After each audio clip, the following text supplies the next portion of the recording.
Good evening, everyone, and welcome to our special Maths My Way webinar for 5th and 6th class teachers.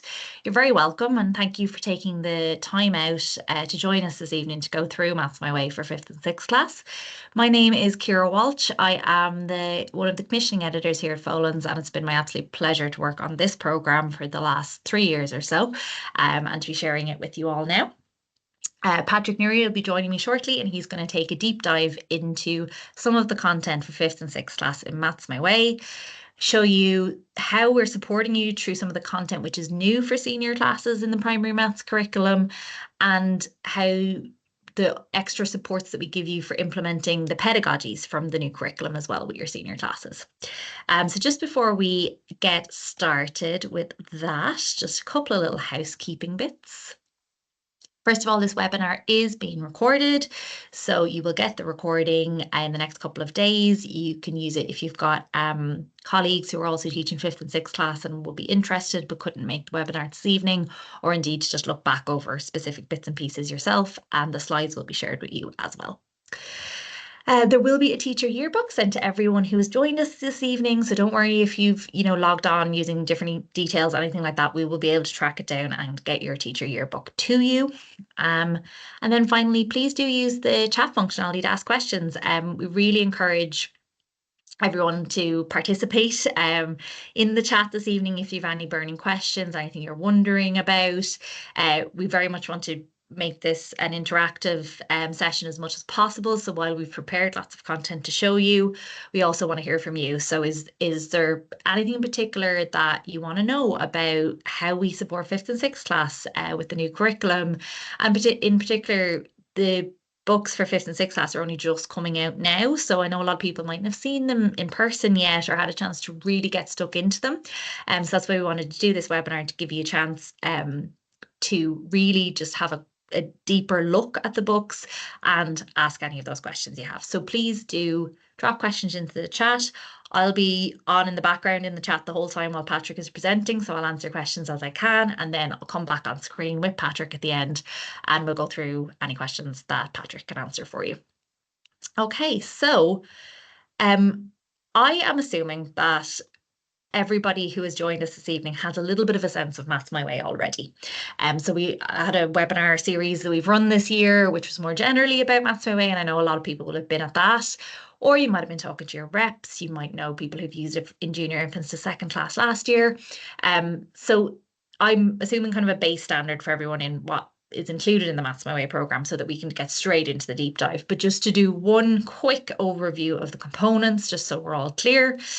And I know everyone is probably looking at lots of different programs at the moment. I know it's decision time when it comes to book lists and so on, and it can be hard to remember, where did I see that? What program was that in?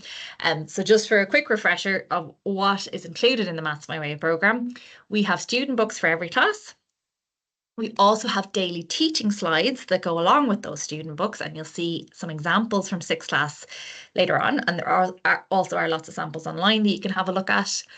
We have a whole suite of digital resources, including games and videos. We have all your teacher planning needs covered. We've got all our plans are editable, so you can adapt them to suit your class. We've yearly, fortnightly, and unit plans. We have assessments, termly assessments, which are also editable, so you can change them to suit your context. And we have an optional printed booklet of those assessments available for September 2025 as well. So that's something you can get this year with the programme. We also have fluency books, which can be used for homework alongside the programme or for extra practice to develop those fluency skills. They're available for 1st to 6th class this year too. And we have our old favourite, My Problem Solving Journal, which is a deep dive into problem solving, available for 1st to 6th class. So that's the big picture. If you do have any other questions about the overall programme or anything high level, do drop them into the chat as well, and I'd be happy to answer those. But without further ado, I'll get Patrick on and we will get stuck into taking a look at some of 5th and 6th class. Okay, over to you, Patrick. I'll stop sharing here. Ciara. Just one sec. So I'm just going to do that again because I shared without sound. Oh, I did exactly the same thing at the beginning and hence had to reshare. Screen. Lovely. Can you see that now? Yep, Great. all good.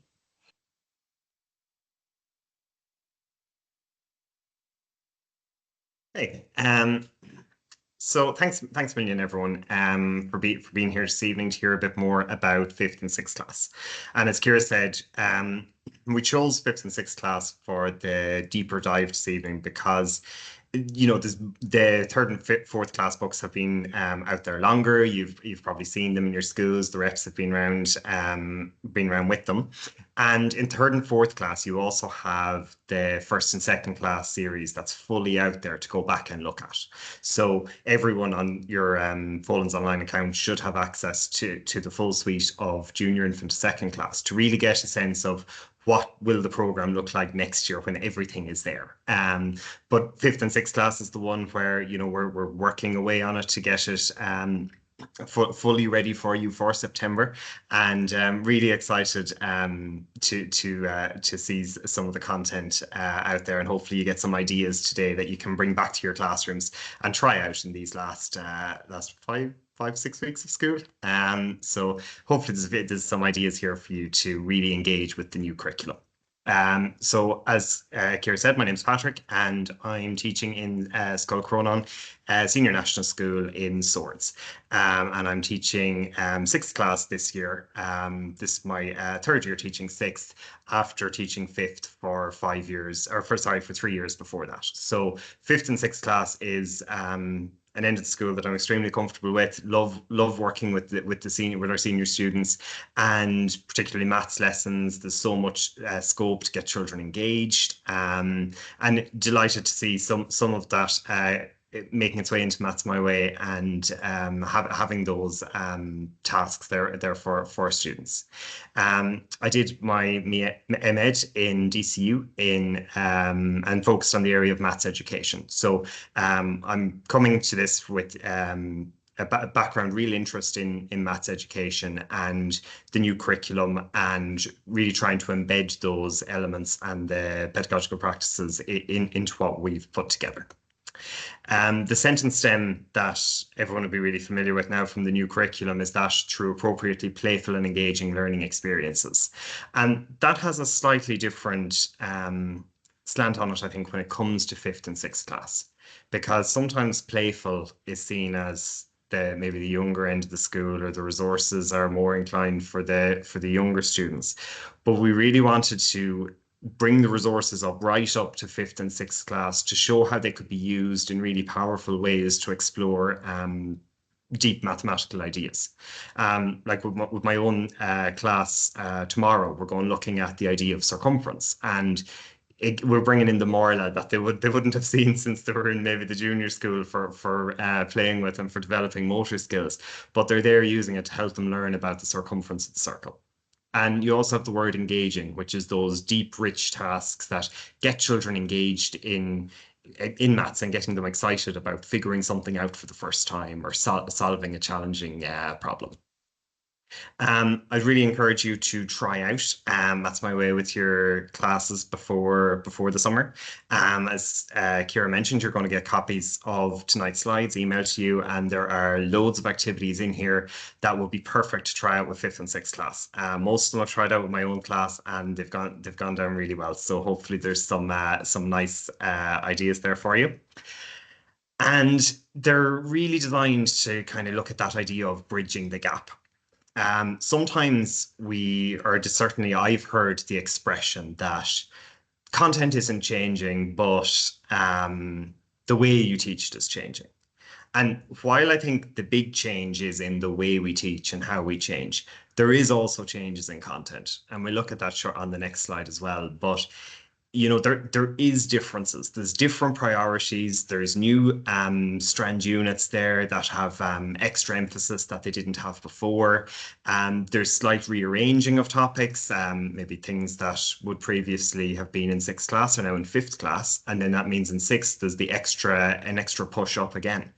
So there is in the new curriculum there is definitely a change in some of the content. And it's going to take a little bit of readjusting, and as children get more familiar with the new curriculum, they'll become more confident in those areas, and they'll develop their thinking as we go. So it is a journey for us all.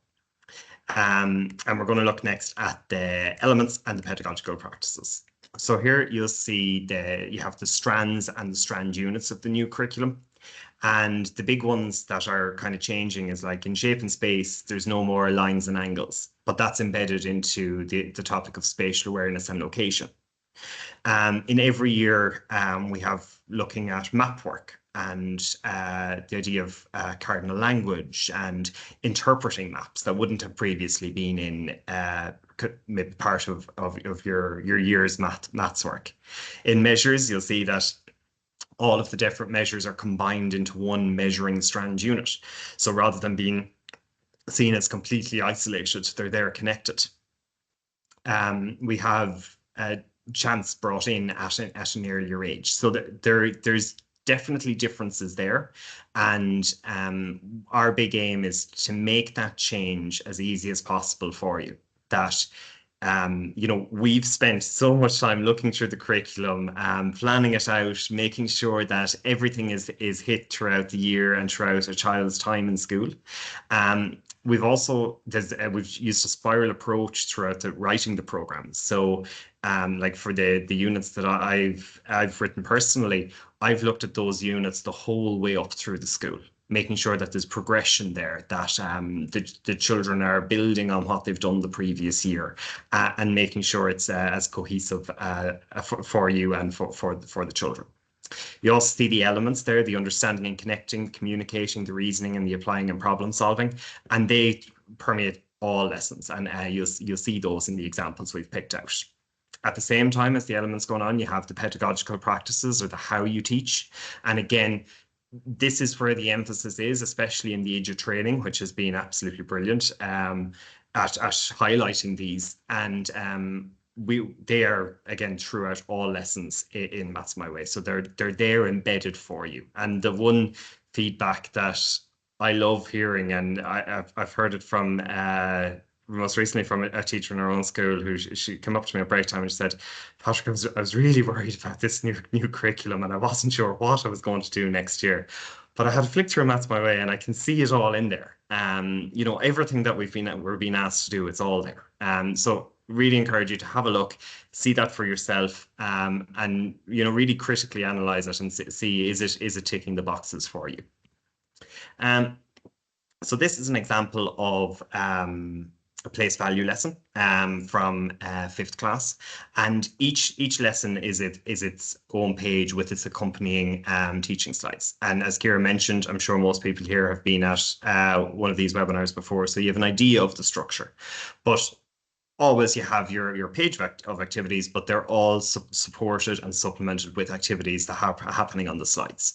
So when you flick through the book and you see a full page, you're getting a great sense of the lesson, but just keep in the back of your mind that it's not the full story, that there is slides there to really scaffold the learning and to make sure that new maths language is explored, some slide-only tasks that help build towards an activity in the book. So there's a lot there going on in the background as well.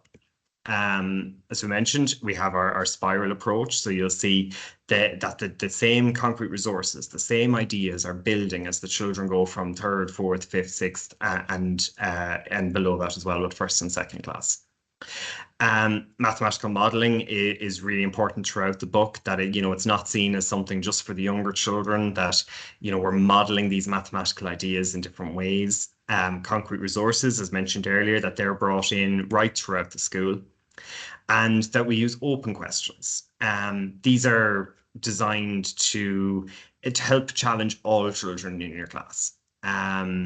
So like you see activities where by leaving it more open, we can challenge children who maybe are experiencing maybe a little bit of difficulty with maths, that we can we can lower the level of a task, and we can also target those children who need that extra challenge while they're doing it. So looking at activity E down there, you have make 4 different 5-digit numbers, and each number you make must belong in 2 of these groups. So, for example, you might need to make an even number that has where the numbers have a digit sum of 4. So you're trying to make 2. But if you had a child in your class who, that might be too challenging for, maybe they could make them that they fit in one of the categories. So there's scope there with inbuilt differentiation.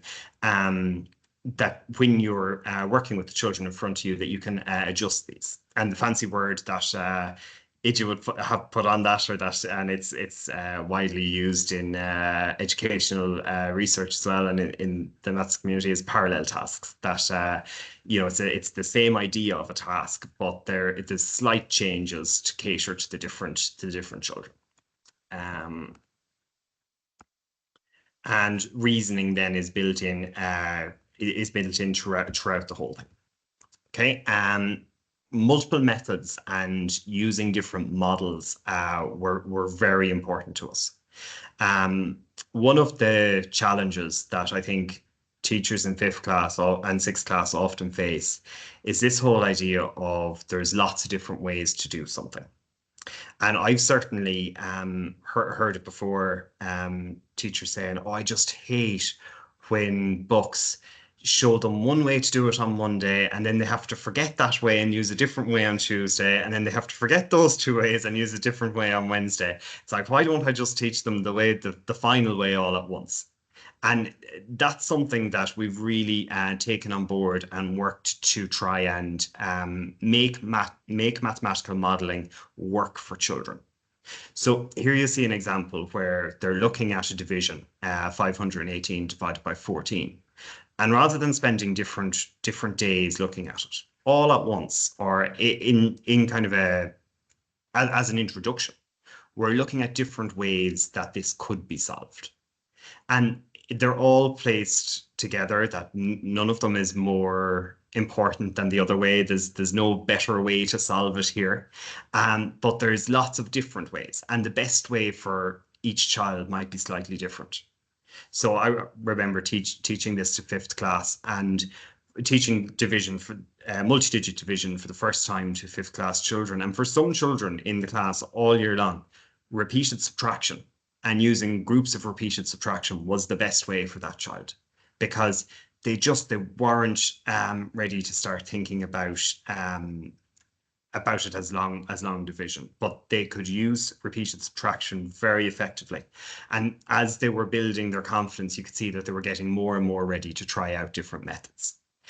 So the methods are there as, there's lots of different ways to look at it without being prescriptive that you must do it this way. Now, whereas, well, like we present a sample learning trajectory.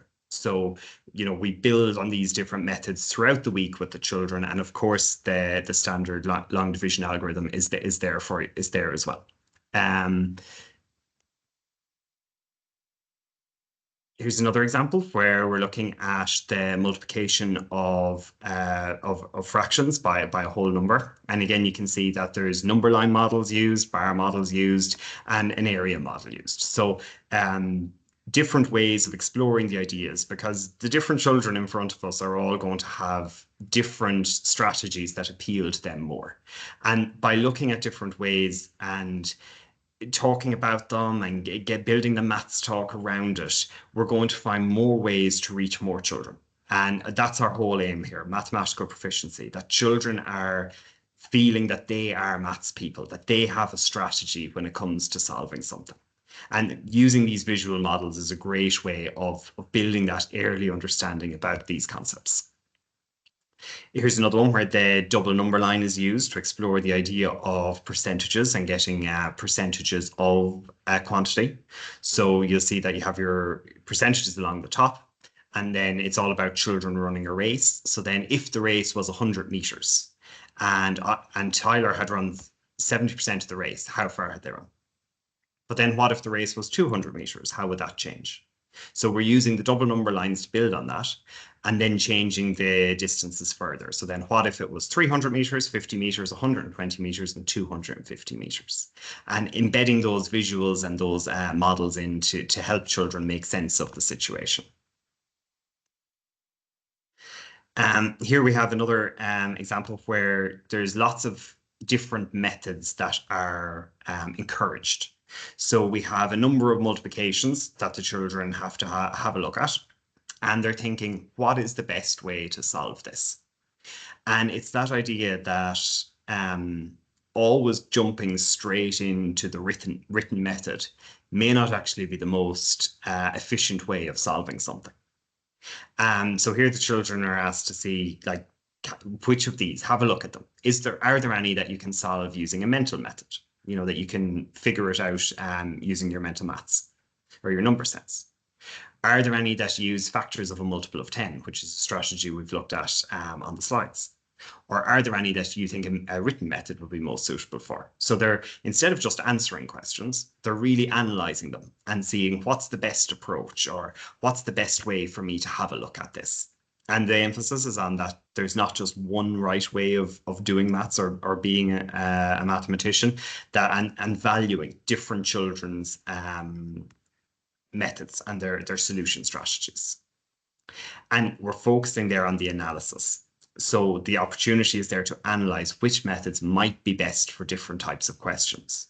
So that if a child was relying on maybe an inefficient method, that we're slowly moving them towards choosing methods that are more efficient next time.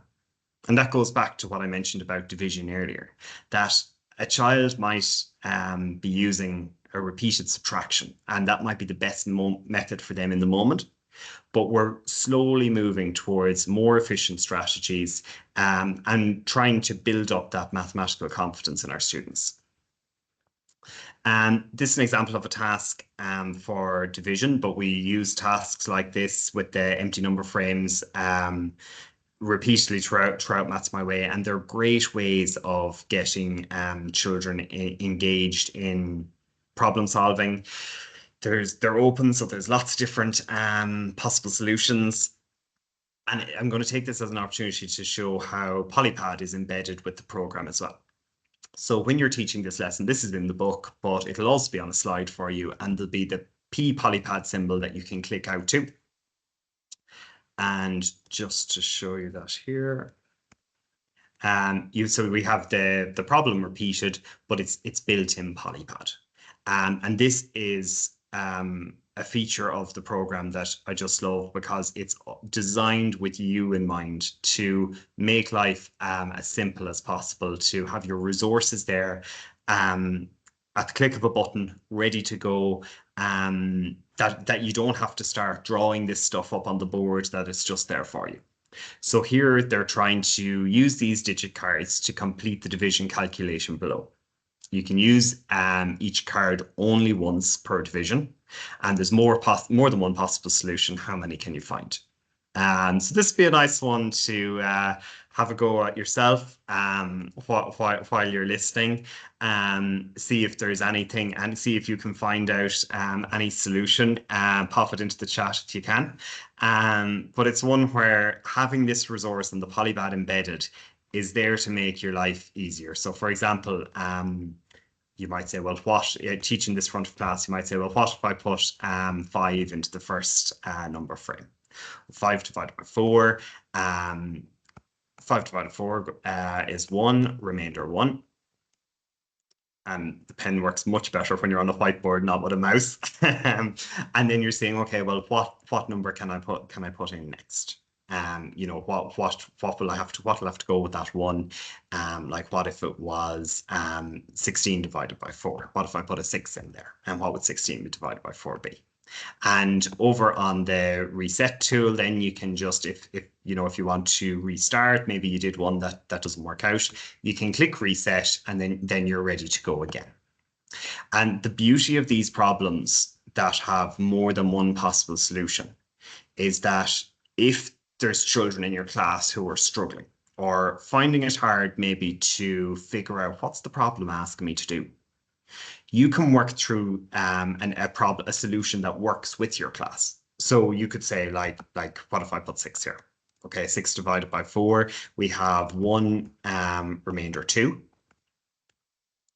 And then what, like 20 what could we try dividing by 4? If we try 29, 29 divided by 4 is 7, remainder 1.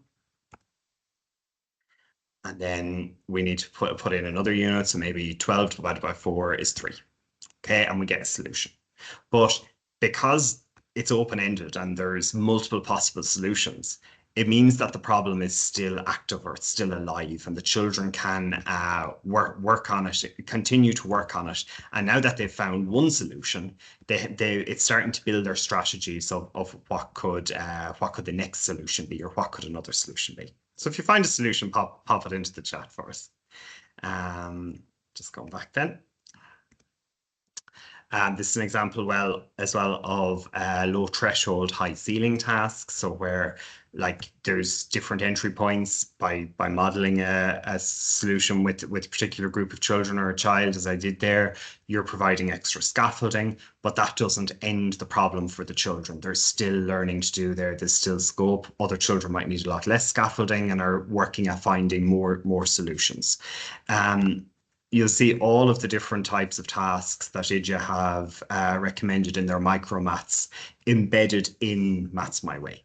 And we've embedded them into the lessons themselves, rather than an approach where, okay, first I teach my topic, and then I have to do my low entry, high ceiling task, my open-ended task, I have to do my maths eyes, I have to do my maths talk.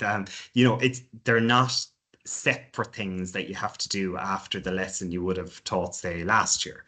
They're embedded into the lessons so that as you teach, these things are coming up. And it's all there on the slides for you. Here's another example of a similar task looking at decimal division, but that idea of approximation. This is one like decimal division with 5th and 6th class is one where you're doing it. And we're starting to get to contexts that are quite complicated, like when you're trying to put these into think of word problems or real life contexts where these come in.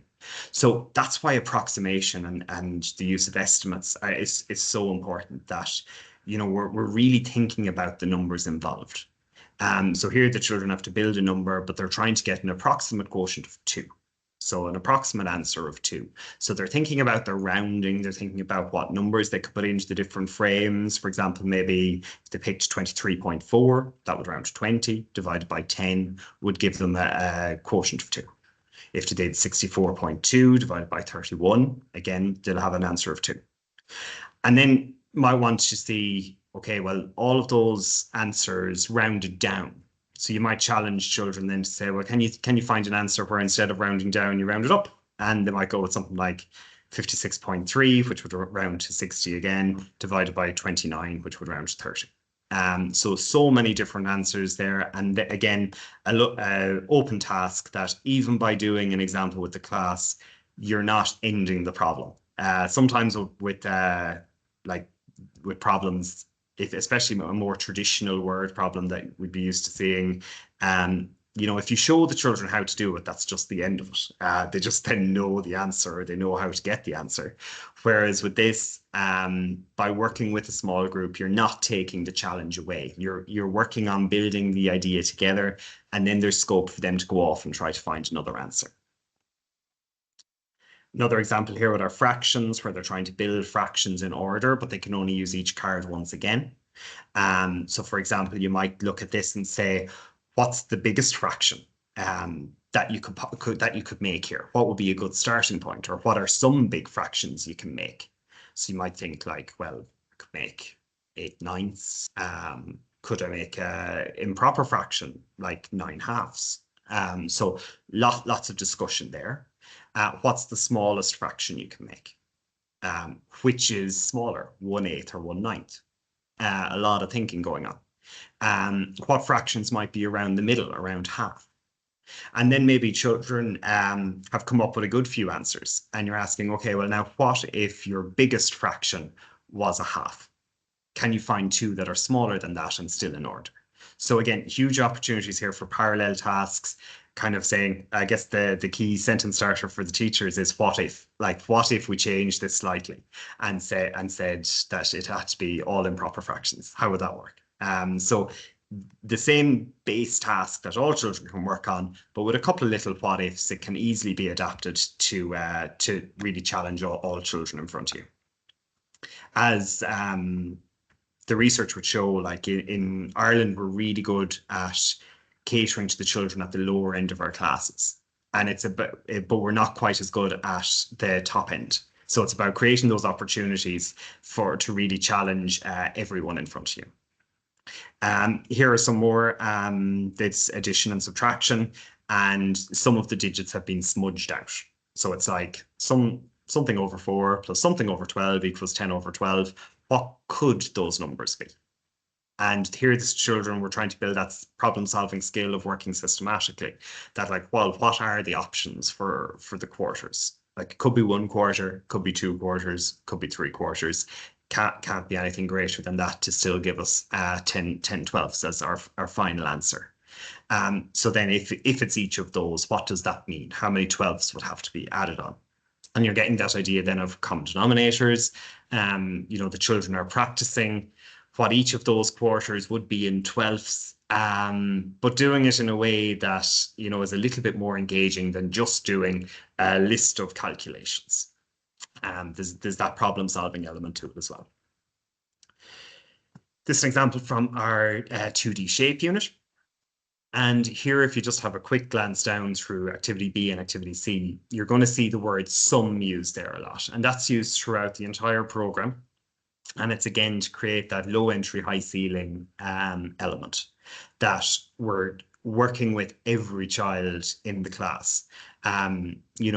For the problems with the one there lists some polygons that have at least one acute angle. So for some children, success might mean like looking at maybe a triangle and seeing that a triangle, yes, that triangle has 2 acute angles. Whereas for some other children, they might find all of the shapes that have 2 acute angles.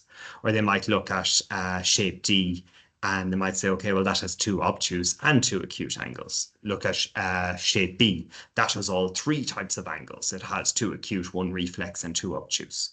So the use of the word sum there is used to help all children feel that they're achieving success in maths. And that's one of the aims of the new curriculum, that all children feel like they are maths people, that they achieve success in maths. And it was a real cornerstone of putting the program together. Headline stories would be another element of our type of mathematical activity that you're probably familiar with. And again, these are embedded into the lessons themselves. They're not an extra thing that you have to go and do after you teach your lesson. They're there as part of the lesson for you. So this is an example where 5th class are making books. There are 23 children in the class and they have the following supplies. Write some division problems using this information. So it's that we're giving some information, and then instead of providing a list of maybe 10 problems to go with that, we want the children to take this and see where they can bring it. Again, low entry, high ceiling. For some children, for different children, you'll have different levels of success that you'll expect from them, and different ceilings that you'll expect them to push towards. Another example with the theme park or the water park, where it's information about a water slide. The slide uses 120 litres of water every 5 minutes. And the water tank that supplies it holds 2,400 litres when full. The water tank refills at a rate of 20 litres per minute. What questions or what problems could this information be used to solve? So they're thinking about the context, trying to see, well, what's actually happening here, and then what can we figure out? What's worth asking about this information? And very child-led, student-focused, that the children are working in groups on this, talking to each other and really getting deep into some of the maths ideas. Just throughout, like as teachers, practice is very important for children to get used to doing certain operations. So things that you might like your children to practice from time and time again is like, addition and subtraction, multiplication and division, work with fractions, percentages, all that type of thing. But practice doesn't have to be lists of calculations that they just repeat and repeat and repeat. a lot of the problems that we've looked at today, even the one I showed you there on Polypad where they're doing the short division, there's so much practice embedded into that problem. So that while a child is working on a problem-solving context and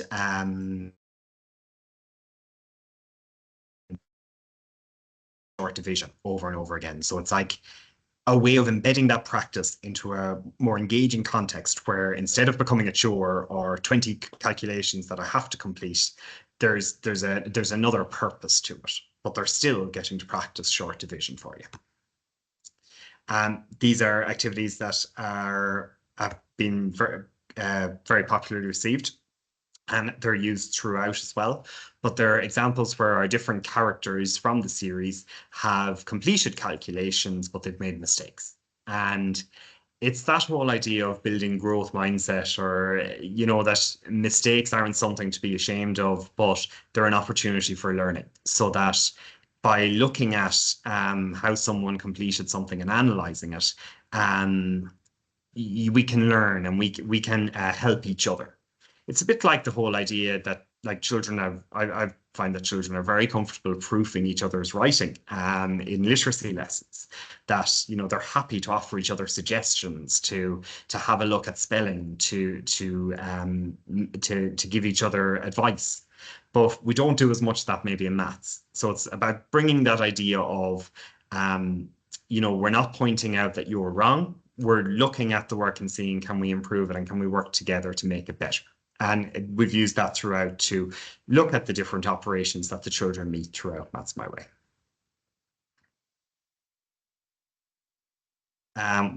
Engaging real life context are used throughout. So here we have the heights of the players on the Irish men's rugby team, rugby union team in 2024 and 2025. And the children use this to make a histogram. We have the example of dogs brought into one of our chance lesson and the best pet competition, which always gets children very engaged. And then the game rock, paper, scissors, which the children would enjoy playing while they're working on this problem, and they're adapting the game. So they have to come up with their own additional gesture to include as part of the game. So all this about including real life contexts, including like the things that are relevant to children, and trying to bring that fun and playfulness into it as well. And this one I love. It reminds me of the lessons where you bring in the little catalogs or the whatever shop catalogs, and you give the children a budget and they have to find the best way or how they'd use their budget. So we've brought that in the context of going camping, where you have it all set up for you. So while you might supplement it with bringing in the brochures for your favorite supermarket, this is here for you as well as a kind of a right there ready for you. And that has been our aim throughout, that what you need for your maths lessons, like, we don't want you to have to spend loads of time getting your resources ready. Like, that's our job. We're here to try and make that, to take that stress out of planning and preparation, so that you can focus on the children and their mathematical thinking, rather than getting a load of resources ready. Another example with milkshakes, looking at algebra and having letters to represent numbers. And throughout, hands-on learning is to the fore in the book. This is a lesson from our 5th class 3D shape unit. I did this recently with my class during engineering week, and it was great fun. So they're looking at the triangular based pyramid, and they have to work with a partner, or a tetrahedron, another name for it. But they have to work with a partner, and they have one piece of A4 card. And they have to try and make the tallest possible tetrahedron. And they had great fun doing it. I couldn't believe, I was sending photos of some of the ones they came up with over to Kira, and the heights that they were able to make those tetrahedrons was just amazing.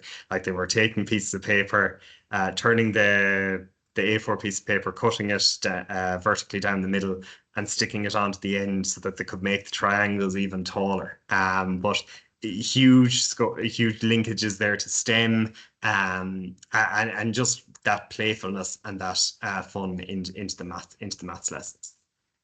Just coming on to say that the children in Patrick's class made far higher tetrahedrons than anyone in Folan's head office. So once again, proving that 11 and 12-year-olds are far better at this stuff than adults. Definitely.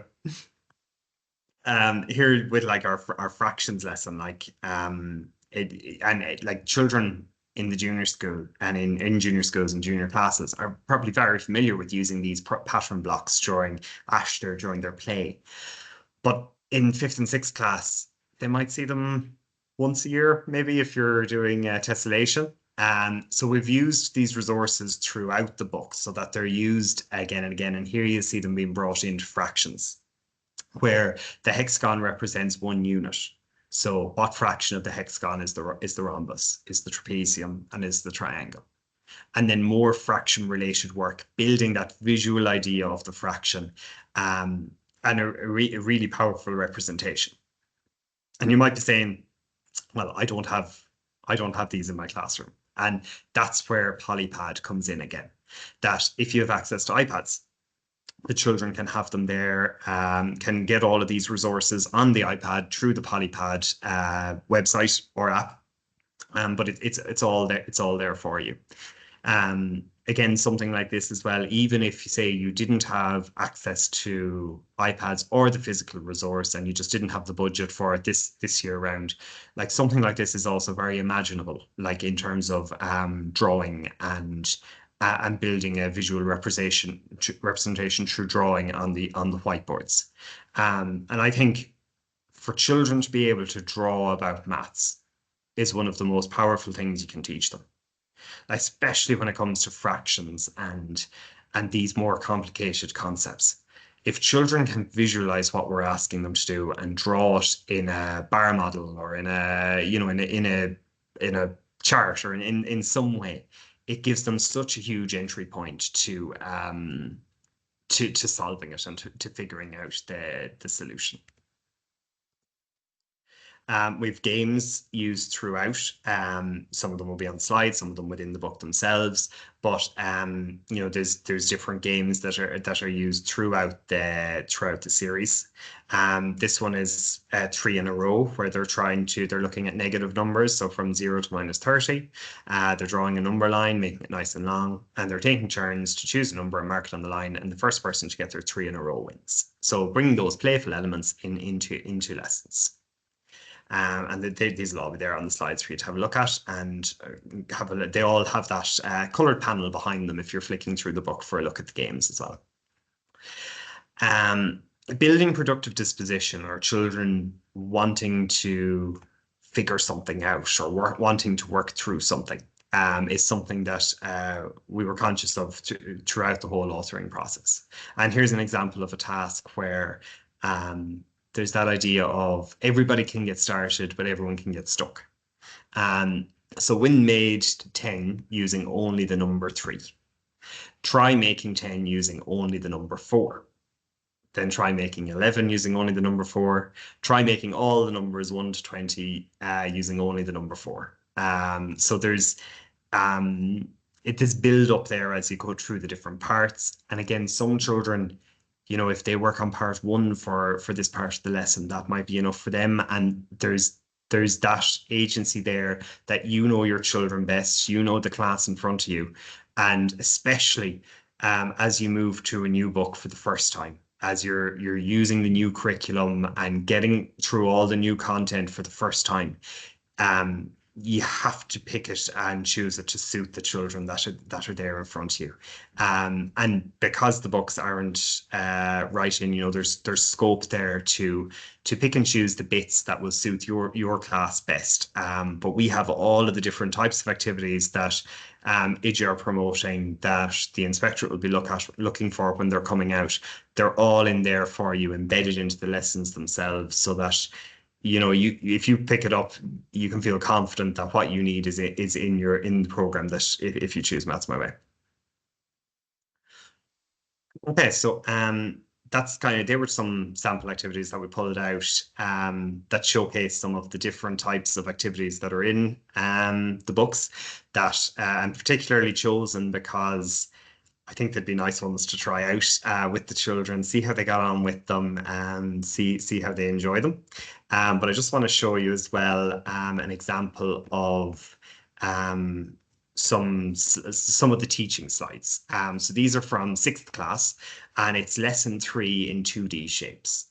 So this is kind of your go-to in Folens Online. Your third day of teaching, this would be the where you'd start off, that you'd have this stuff ready.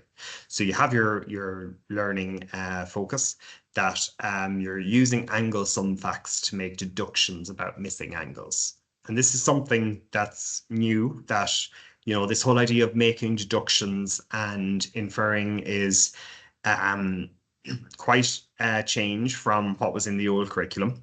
And particularly you'll find that in shape and space, because geometry in the international assessments is one of the areas that Irish students find or particularly struggle with. So that's where the areas where our students experience the most difficulty is where you'll see the most changes in the new curriculum.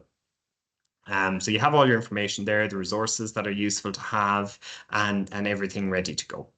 Okay, so it starts off with a video and a question: what do you know about the angles in a triangle? And this is a refresher on what the children would have already done in 5th class, where they would have discovered this for themselves. So our emphasis is on discovery learning and the children discovering things and figuring things out before we show them the answer. So you'll see this video here, but it's one that the children will have seen before in 5th class. And the videos are embedded into the slides themselves so that, you know, you're not clicking through different links wondering, oh, when will I show them the video, or when will I do this? It's in the slides so that when it's time for it to come up, it's there for you.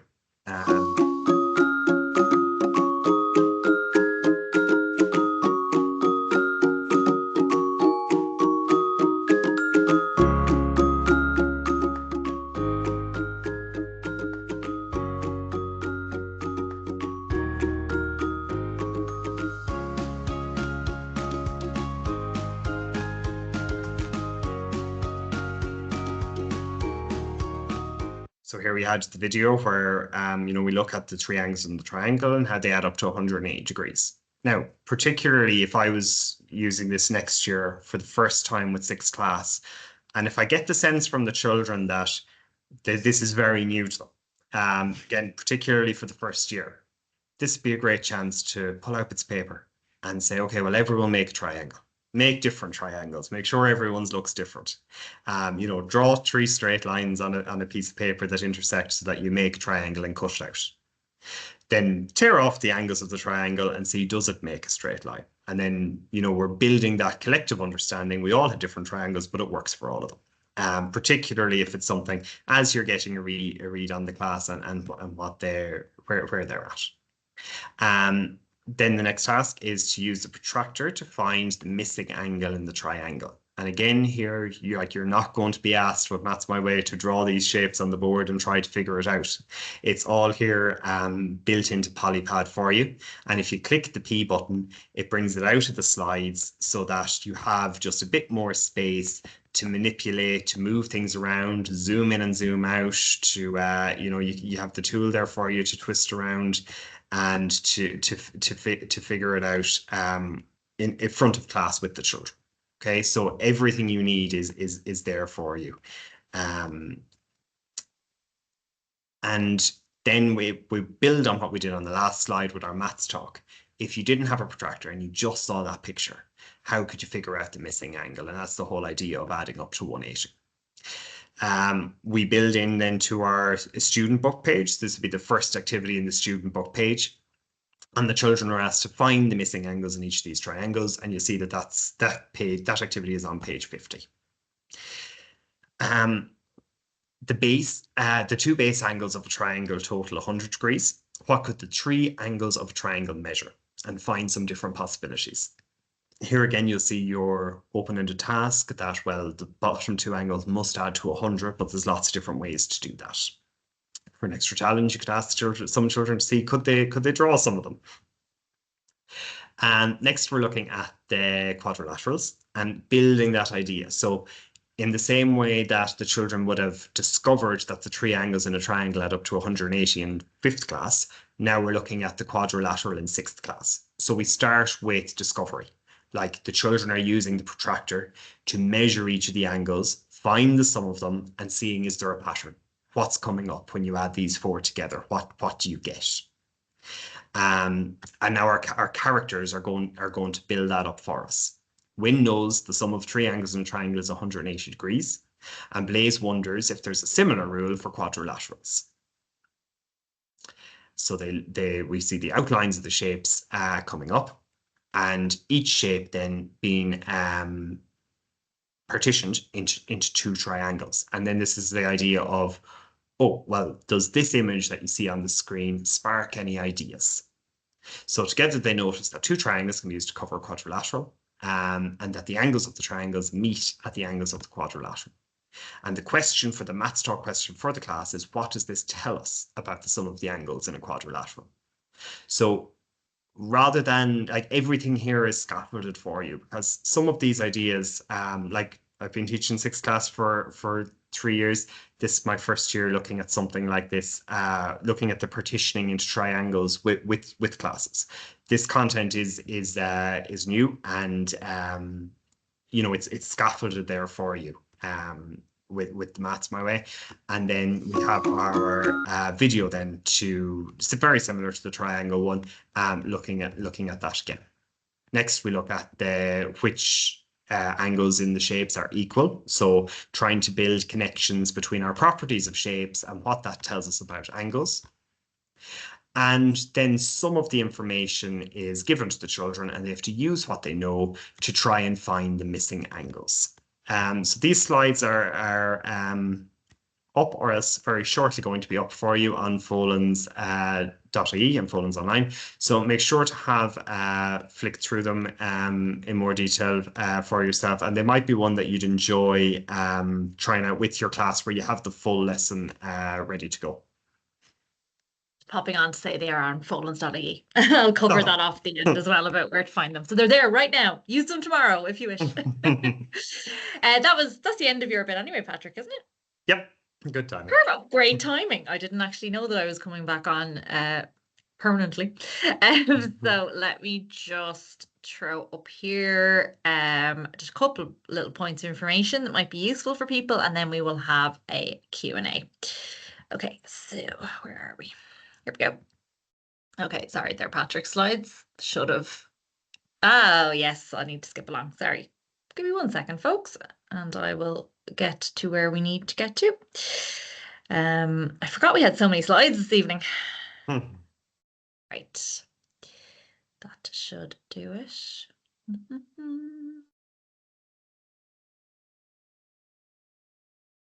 Resume slideshow. Okay, 1 sec. It's always a technical difficulty somewhere. I'll stop sharing, and that will get us back to where we need to be. Yeah, great. Okay, back. And we'll share again. Here we go. Okay, so trying Maths My Way. So as Patrick said at the very beginning, the proof's in the pudding. I really think everyone should give this a go. And a lot of what we showed this evening would work really well in this term 3 coming up to the summer, particularly because some of what we picked out this evening could work on its own. You don't have to do a big series of lessons. Like, you could just pick it and just do it one day, like that tetrahedron building would be a really good one. And there's some others in there that would be really nice. That camping one is lovely and kind of suits coming up to the summertime as well. So how can you try it? So Folens Online, I'm sure most people have something from Folens, so they're going into Folens Online at some point during their day. At the moment, we have sample content up there for 3rd, 4th, 5th and 6th class. 6th should be live tomorrow. It actually is live. It just needs to be licensed to everybody. So the slides that Patrick showed you there for the 2D shapes, you can access those. There's a lovely time lesson there for 5th class, and indeed if you're teaching 3rd or 4th, there's content there for them as well. I know there's people on who have multi-grade, so they have them all. So that's fully accessible for you. You don't have to do anything, just log into your phone's online account, and they should be the first things you see when you log on there. We also have sample lessons up on folens.ie. So that's just kind of the marketing page where you can go in and find out more about the program and try some samples. And you can book a demo from there as well. I think Sarah's going to drop the link into the chat just for directly to bring you to book a demo, but you can also find that on folens.ie. And a demo doesn't have to be a big thing. It doesn't have to be an hour-long session. It can be a 5-minute call-in, drop-in from your rep. It can be a phone call if that suits you better. I know Emma has been busy in the chat there. Emma's one of our sales team. She's gathering up roll numbers and stuff to send people offers tomorrow, and all about the different packages. So I mean, if Emma could have put a direct link to buy in the chat there, she would have. So it's lovely to see so much interest. And just kind of a final thing for me before I go into the Q&A, just to let people know, not quite directly to do it Maths My Way, but as most of you, as I said, I'm sure are using something from Folens, we do have a new website live now where you can access all your resources. So this is an upgrade of Folens Online. You might have seen emails coming in about it. Just to let you know that's there. It's fully accessible now, and it is easier to navigate than Folens Online was. So it's a nice little upgrade, all the same resources you always had, but they're just a little bit easier to find, organized a bit more cleanly, and there's just better performance on it. So that's there now for you to go into and use your resources. If you wish, once you log into your My Folens account, you'll see that there. And just a heads up, the Folens Online itself will be closing on the 16th of June. So this new Folens library will be taking over from it. So it might be a good time now to start having a little play around with it before Folens Online is gone completely. Okay, so Q&A. I'll stop sharing my screen so you'll just see us. Okay, I'm going to catch up as per usual on what's in the chat here. There's one that I had already saved for the end, Patrick, which is a question we discussed quite recently ourselves. It was just someone wondering about station teaching. Ideas for station teaching. So as I already kind of said in the chat, Maths My Way is first and foremost a whole class program, because we know particularly in senior end of the school, having extra adults on hand, extra teachers on hand for co-teaching, it's just not commonplace, at least not throughout the main part of the year. So first and foremost, we are whole class program, and it's designed with lots of opportunities for differentiation. I think Patrick has touched on that a lot this evening already about parallel tasks and so on. But that doesn't mean that you can't use it if you are lucky enough to have an adult for co-teaching in your room. So Patrick, maybe do you recall what we spoke about recently about one way you could organize it? Yeah, sorry. I didn't want to dump that on you if you didn't remember. Yeah, I think I do. But I just emphasize that like station teaching is one form of team teaching. That like I'm extremely fortunate in my class at the minute. I have a ST teacher who is there with me for 4 of my maths lessons every week. And like personally, I don't find station teaching to be the best use of the 2 adults in the room. Like we use co-teaching or team teaching where like we're both sharing the delivery, we're both helping children as they work in tasks, and I really emphasize the children working together on maths as much as possible. Just in our room this year, we find the best way to do that is to deliver the content or to get the content started together, but then that the children are working together on the same content, but we're going around to different groups as they work. It just means that then after the children work, that you can bring it back as whole class discussion. I can mention things that I found interesting that we need to all talk about as a class. The teacher working with me can do the same. And Maths My Way is set up that would work perfectly delivering these lessons. Now, station teaching is also, like I tend to use it from time to time, a couple of times, every so often we might do a block of it. And we have lots of the different elements that can be used to support that. So like you could use the digital games. If you have access to iPads or using your whiteboard, you could have one station working on the games for the unit and on games from the unit you previously did.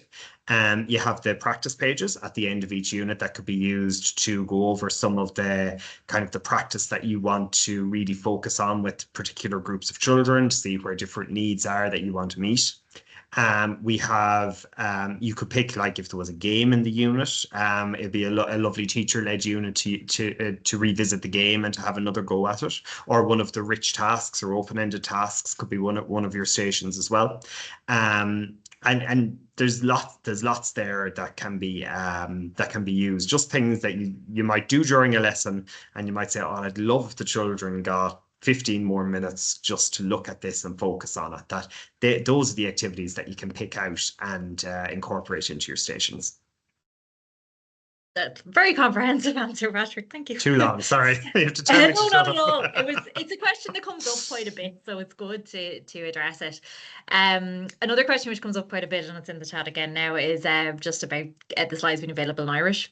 I'm always sad when this question comes up because I'd love to say that they are available in Irish, but unfortunately we're not in a position to do that at the moment. I have been knocking on COG's door quite a bit to try and get their help with translating it into Irish for us, because obviously we want to get it right, and that's something tricky to do in a maths program. And as you can see, we have so many slides and all these different resources which would need to be translated.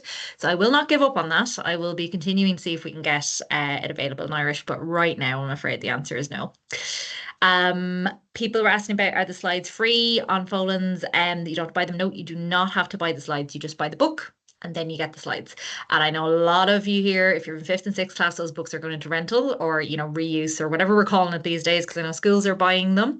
But you're going to have those books for 3 to 5 years, maybe longer, if you're able to look after them really well. So first and foremost, they are designed not to be written into, because we know that most 5th and 6th classes are not writing in their books.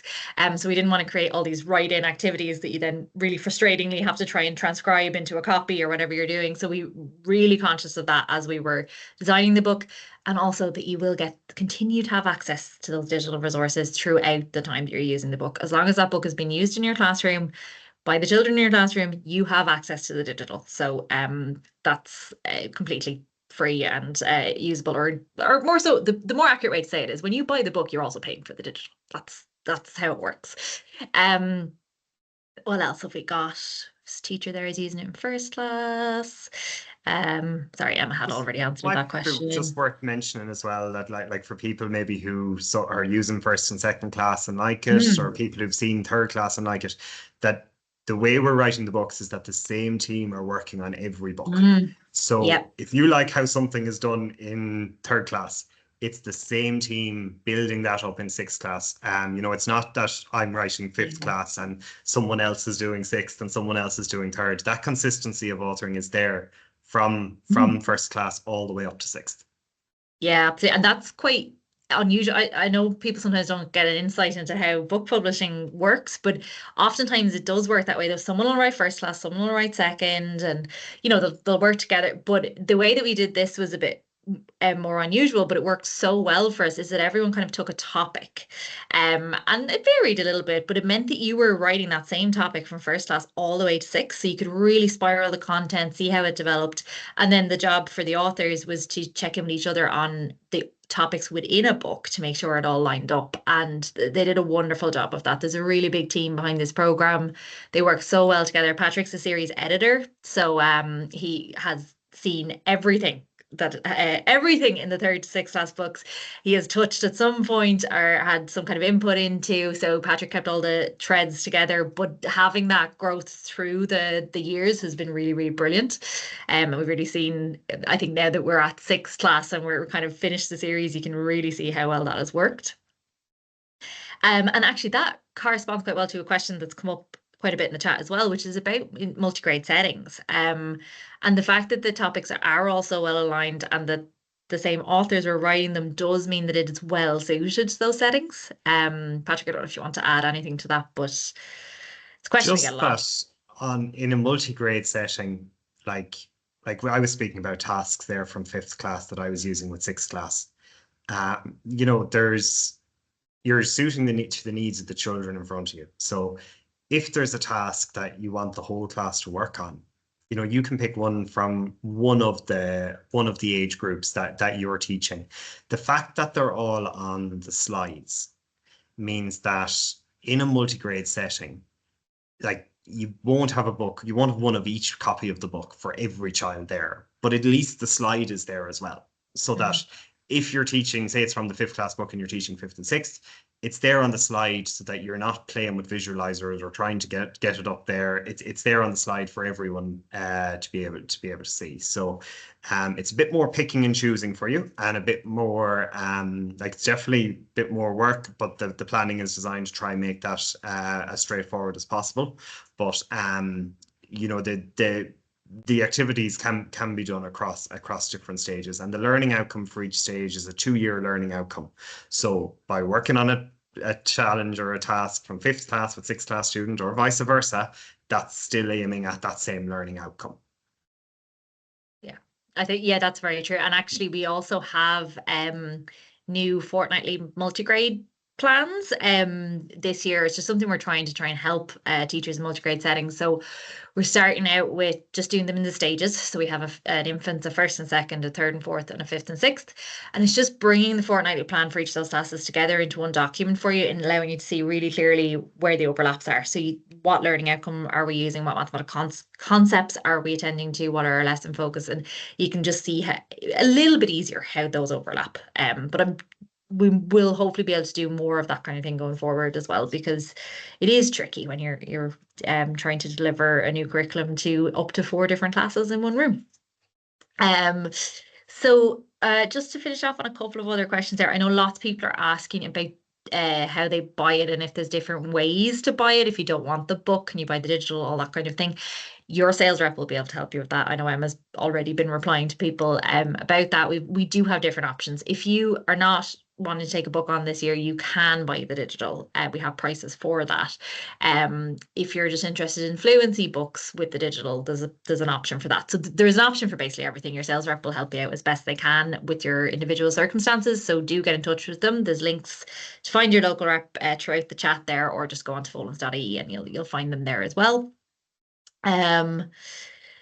Okay, what else have we got? I just want to make sure I'm not missing anything. Someone did ask about the teaching slides, if they could translate them themselves into Irish, as we haven't been able to do that yet. Unfortunately, that is not possible because they are live teaching slides. They're in a browser. You access them on the internet so that they're interactive, and you have your polypad and everything. So they are not currently editable. But again, that's something we'll keep looking into. Oh, some nice compliments about first and second class there, Patrick. People are using it this year. Yeah. And yes, we will. See someone just mentioned, like, teaching 5th and 6th class maths is something that can definitely be a little bit nerve-wracking for some, like you have children who, like, I'm thinking of particular children in my class who can figure things out so much quicker than I can, who are like able to think about things in such different ways, and are, you know, they really love a challenge, working out different things, and sometimes it can feel a little bit daunting. So that's where the unit notes really come in, with the anticipated student responses. So that when you're teaching something, there you have answers there, you have detailed responses, and they're there so that, you know, you've something to reference to see a potential solution. Because we were very aware of wanting to put that support in for teachers. Yeah. And I can really, you know, it's a very long time since I've been in a classroom now. But I always loved maths, loved teaching maths, did maths in college with Patrick. That's how we knew each other in the first place. But sometimes I will get a script or something in that Patrick has written, or one of the other authors has written, and I'm looking at it going, what are they getting at here? Like, what is it? And I have to go to the notes. So that does happen sometimes, because the ideas are getting way more complicated and complex as you go up through 5th and 6th class. And having those teaching notes there are brilliant, because I'll go to it and go, oh yeah, that's really obvious now that I see it. Like, what was the purpose of this? What are we trying to lead the children to? What are the key questions that we need to ask to get them there? And so much of that is actually just in the slides themselves as well. that's another thing that I find really useful. Sometimes I'll just look at the book pages and I won't fully get what we're getting at. Then I will go to the slides and the Maths Talk prompts or the little kind of top tips that come in or whatever it is. I go, oh yeah, that's where we're going. That's how we're getting there. So there's so much great support there, which I think really is very important for the senior classes. I've actually found it most useful for infants and for 5th and 6th. So it's like the beginning when you've so many new concepts to try and teach them, and then the end when you're getting into the more complex stuff. So and the teaching notes are brilliant. They're really simple. There's like one page each. We didn't get into them this evening because we wanted to just get straight into 5th and 6th class content, but you have in your unit plans, you've got 1 page per day. So really straightforward to follow the anticipated student responses, which are, the expected answers or are created in the style of the book. So if there's a drawing needed, there will be drawing there. So really, really accessible and easy to use. Lots of people looking for samples. Again, that's your sales team. We'll put we'll get those for you if you want, because I think there's nothing like having the book in your hand. So while you can really easily, really quickly this evening, if you wish, get on folans.ie or Folans online and check some stuff out. I know how important it is for some people to just have that book in their hands, and it's a lovely book. So I would encourage you to get your hands on some samples. Yeah, I think did you spot anything else there, Patrick, that you wanted to address?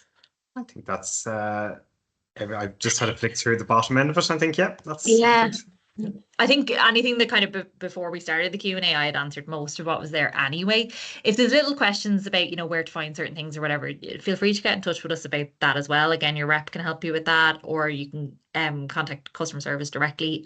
Our entire sales team have a hotline to me as well. So if you have any questions about anything, I'm able to get back to them. Emma had me on speaker to teachers today in a school when she rang me. So, that I am available. And when I can't answer your question, that's when I call Patrick. So there's levels here, there's layers. And we're always very, very happy to help. I mean, that's what it's all about. And we're also really, really happy to get feedback. One person in the chat was talking about having certain things for displays or posters, which is something we don't have at the moment, but we can look into for next year. A big thing for us now is to make sure all the teaching slides and planning is ready for you for September. But once all of that is out, it's not door closed. Maths My Way is out there for the next 10 years or whatever. We'll continue to add to it. We'll continue to take feedback. We've been making changes to teaching slides even for 1st and 2nd class already this year.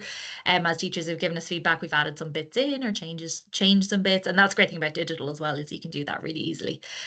So feedback is always welcome here. And that's how we make our programs better and better suited to you all. So yeah, I think we've covered most things, but I'll check again through the chat in the morning just to make sure, and I'll reply to people via email if needed. So yeah, that's it, folks. Have a nice evening. It's unfortunately not as sunny as it has been the last 2 webinars that we did. We were heading out into the sun. It's very dark and bleak out there, or in Dublin at least. Maybe it's nicer where you are. But I hope you, if you do end up using the program, that you thoroughly enjoy it, because we've certainly enjoyed working on it. It's been a real pleasure, and it's lovely to see that coming to life in classrooms now as well. Yeah. That's it for me. Okay. Thanks, Patrick.